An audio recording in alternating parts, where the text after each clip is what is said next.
Hello student. आज हम BA part third में इंटरनेशनल रिलेशंस के बारे में अपने कुछ टॉपिक्स हैं जो हम क्लास में भी डिस्कस करेंगे और हम लोग वीडियो के माध्यम से भी डिस्कस करेंगे। तो इसमें हम सबसे पहले जो है वो भारत की विदेश नीति के बारे में चर्चा करेंगे। विदेश नीति को समझने से पहले हमें ये जानना होगा कि वास्तव में विदेश नीति किसको कहते हैं। तो विदेश नीति का जो मीनिंग होता है वो उसका संबंध वैश्विक घटनाओं से होता है। अब इन वैश्विक घटनाओं को समझने के लिए हम राष्ट्र को एक व्यक्ति के रूप में मान सकते हैं। तो हमें लगेगा जो विदेश नीति है वो उसको हम एक व्यक्ति के द्वारा किए गए व्यवहार से आकलन कर सकते हैं। जैसे कि एक व्यक्ति है वो अपने आसपास के वातावरण से जो संबंध रखता है और दूसरों के साथ में वो किस तरह का व्यवहार करता है। जैसे कि उसके मान लो अपनी परिभाषा अपने जाति के अपने मित्रों के साथ में वो अलग तरह से बिहेव करता है और दूसरी तरफ वो अगर किसी व्यक्ति को नहीं पसंद करता तो उसके साथ वो अलग तरह से बिहेव करता है।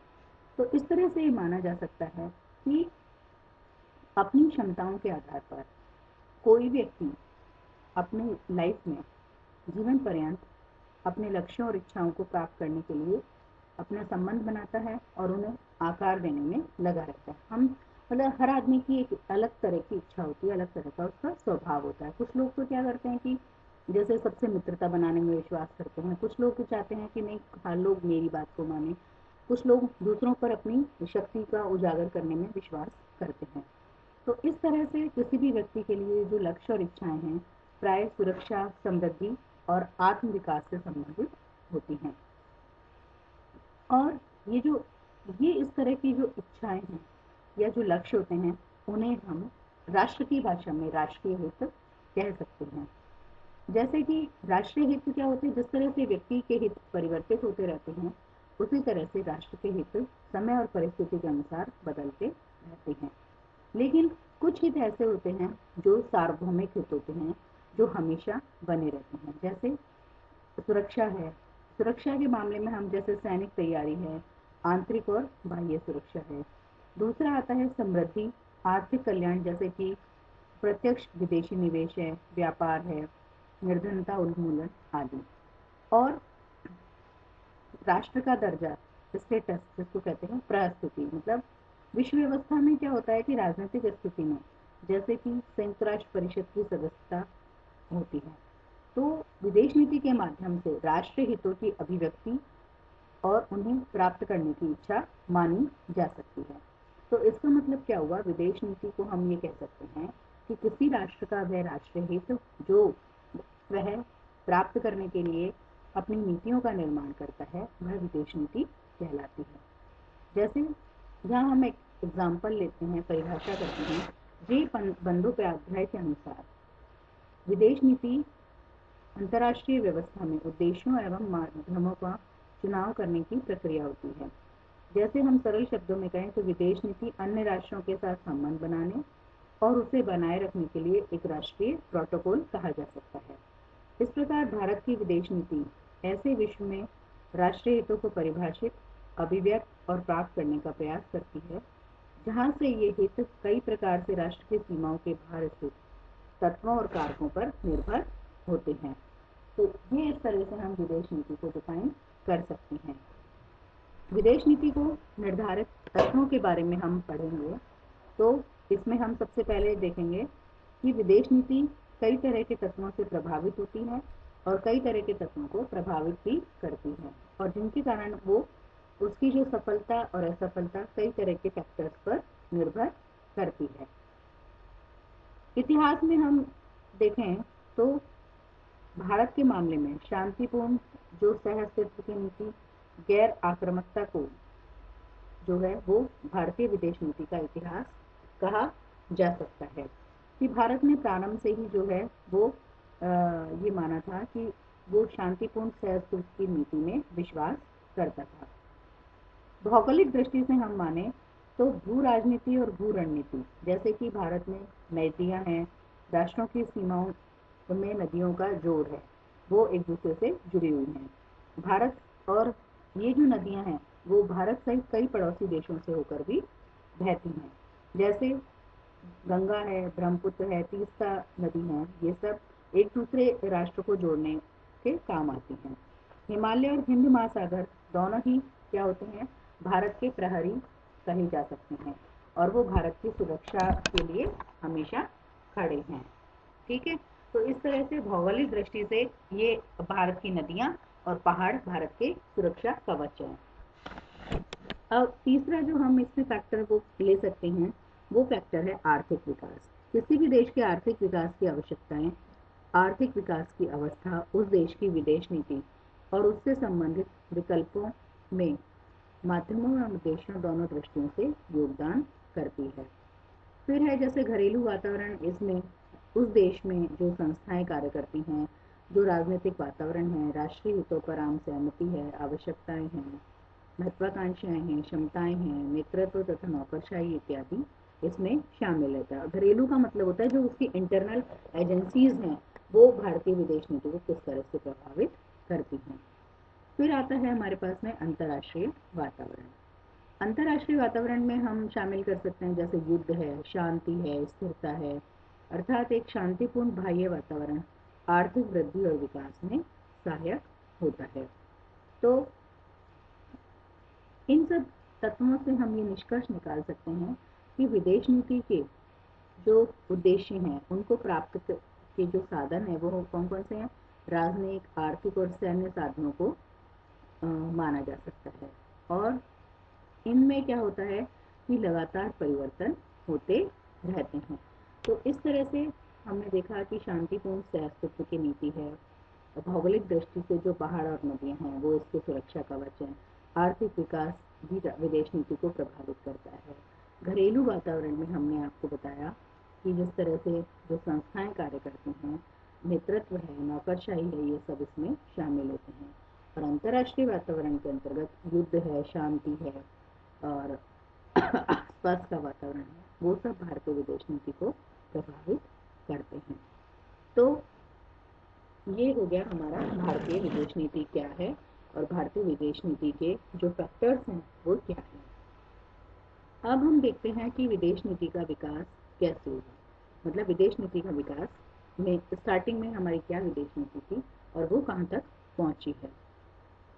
Evolution of India's foreign policy, इसमें हम देखते हैं कि 1947 से और 1962 तक अंतर्राष्ट्रवादी, आदर्शवादी और गुटनिरपेक्ष भारत कहा जा सकता था। 1947 से 62 तक internationalist, idealist and non aligned India. स्वतंत्र भारत की जो विदेश नीति थी वो ब्रिटिश शासन के विरुद्ध राष्ट्रीय आंदोलन की विरासत कही जा सकती है। और द्वितीय विश्व युद्ध के बाद की जो घटनाएं हैं जिसमें घरेलू आवश्यकताएं, महात्मा गांधी और जवाहरलाल नेहरू जैसे व्यक्तित्व आदि के जो विचार थे वो इसमें शामिल थे।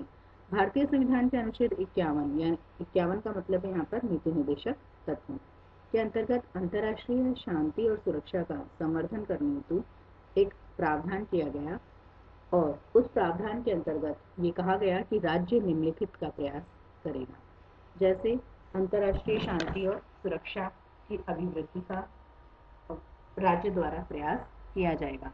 दूसरा आता है इसमें कि राष्ट्रों के बीच न्याय संगत और सम्मानपूर्ण संबंधों को बनाए रखने का विचार रखा जाएगा।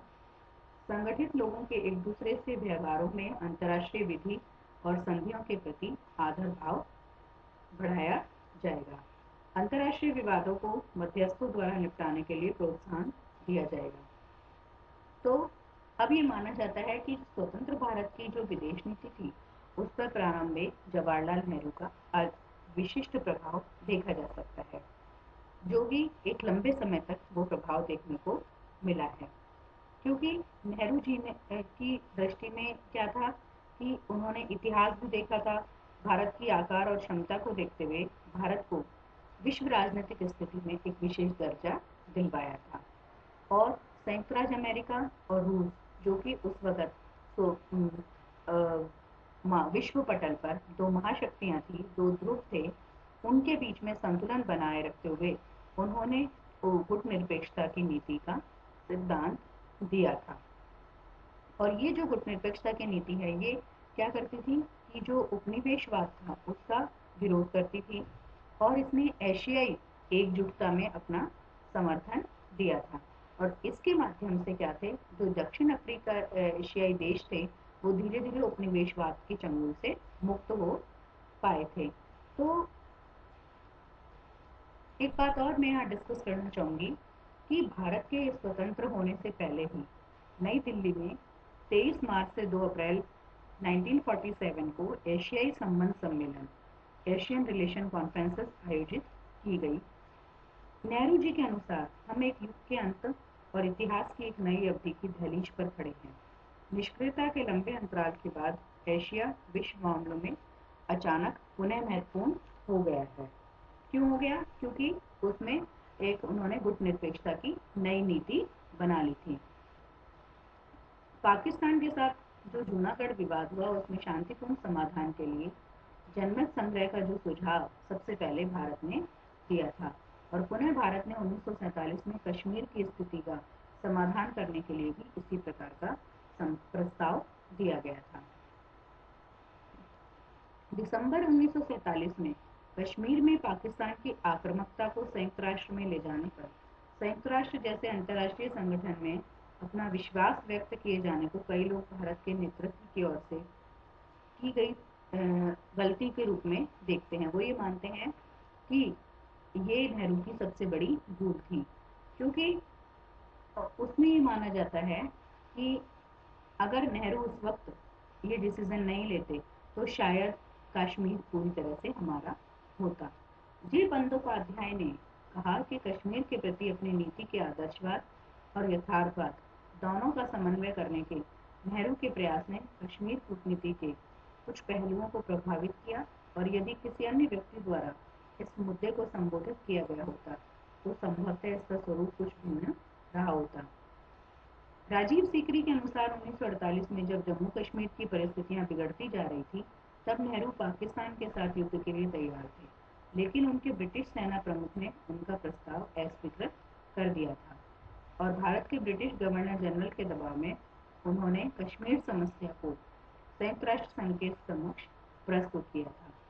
लेकिन फिर भी भारत ने अपनी जो विदेश नीति है उसमें संदेह व्यक्त करते हुए और एशिया और अफ्रीका के जो नव स्वतंत्र राष्ट्रों को साथ लेकर चलने वाले एक नई नीति का निर्माण किया, जिसे वो गुटनिरपेक्षता का सिद्धांत कहते हैं। और गुटनिरपेक्षता के आंदोलन के रूप में उन्होंने जो उपनिवेशवादी जो राष्ट्र थे उनको मुक्त करवाने का पूरी तरह से प्रयास किया। उपनिवेशवाद को समाप्त कर राजनीतिक स्वतंत्रता की दिशा में उन्होंने महत्वपूर्ण योगदान दिया। और भारत की जो अंतर्राष्ट्रीय भागीदारी इस समय सबसे ज़्यादा देखने को मिलती है कि कनाडा और पोलैंड के साथ वियतनाम में इंटरनेशनल कंट्रोल कमीशन खुला, कोरिया में neutral nation repatriation commission, Belgium Congo में संयुक्त राष्ट्र शांति बल 1960 में। तो इस तरह से इस चरण में हम ये मान सकते हैं कि भारत की सक्रियता निशस्त्रीकरण, विशेष रूप से परमाणु हथियार संबंधी निशस्त्रीकरण के मंच पर देखने को मिली। और न्यूक्लियर टेस्ट बैन ट्रीटी यानी कि परमाणु परीक्षण प्रतिबंध संधि के प्रारंभिक प्रस्तावकों में से एक के रूप में 1952 में भारत ने आयरलैंड के साथ परमाणु परीक्षणों पर वैश्विक प्रतिबंध लगाने का प्रस्ताव पेश किया। तो इस तरह से हम ये मान सकते हैं जो हमने फर्स्ट फेज जो उसका देखा फॉरेन पॉलिसी का 1947 से और 1962 तक का, तो उसमें हम ये मान सकते हैं कि गुटनिरपेक्ष आंदोलन हुआ, शांतिपूर्ण सहस्थिति की नीति हुई, निशस्त्रीकरण का प्रयास किया गया और विश्व में शांति स्थापित करने का प्रयास किया गया। Thank you.